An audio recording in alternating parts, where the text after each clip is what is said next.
உங்க பையன் போன் பேசும்போது பக்கத்துல போய் நின்னு பாருங்க, நீங்க போக போக அவன் போய்கிட்டே இருப்பான்.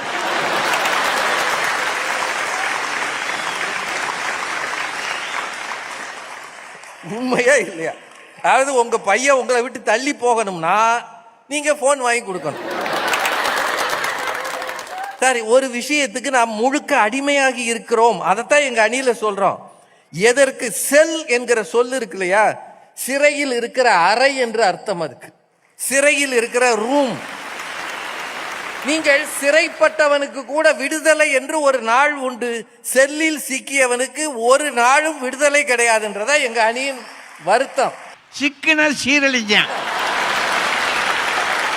செல்போன் வந்த பிறகு சமூகத்தில் தேவையற்ற பிரச்சனைகள் பெரிதாக்கப்படுகிறதா இல்லையா? ஒண்ணும் இல்லாம ஒவ்வொரு பிரச்சனையும் ஊதி பெரிதாக்குகிறார்.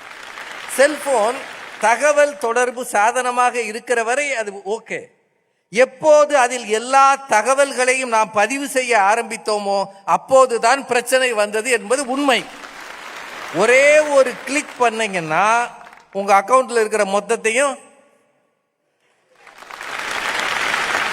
கொண்டுட்டு போயிடான். அவன் தீபாவளி கொண்டாடுறான். போன் உங்களை கண்காணிக்கிறது அப்படின்னு எனக்கு சொன்னது திருமதி பாரதி பாஸ்கர்.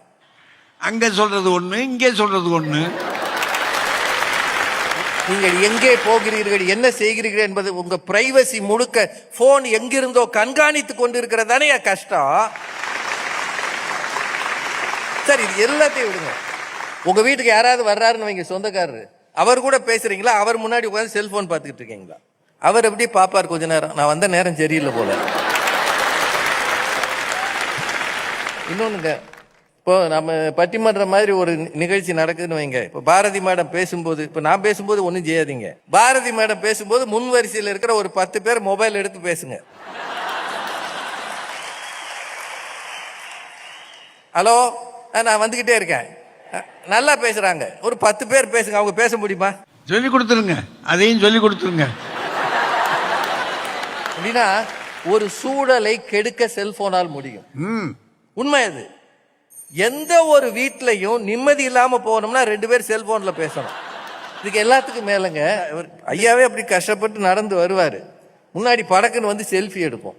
அந்த செல்ஃபி எடுக்கும் போது எடுக்கவும் தெரியாது, மாறி அமுக்கி போன் சுவிட்ச் ஆஃப் ஆயிரும்.